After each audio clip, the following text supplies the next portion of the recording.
Kama tunataka mageuzi katika nchi hii, hatuwezi kukaa kitako tukafunga mikono tukasema kwamba mageuzi yatakuja.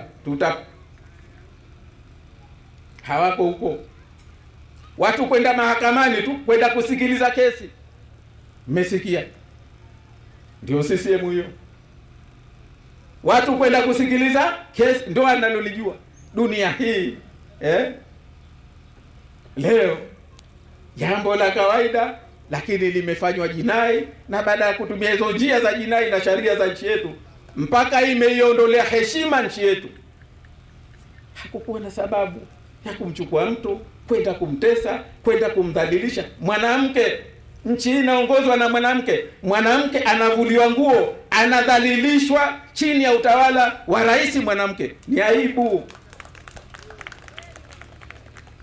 ni fedheha, kwa sababu sio sheria za nchi yetu, sio utaratibu, sio ustaarabu wa kilimwengu. Kwa hivyo tunachosema, ndugu zangu, tunayo kazi ya kuleta mageuzi katika nchi hii, na mageuzi ndiyo yatakayoitoa nchi hii ikasonga mbele. CCM wameishiwa, CCM hawana maono. Nchi leo tuko kwenye katikati ya utajiri. Nchi hii leo tunalia umaskini, tunalia umaskini.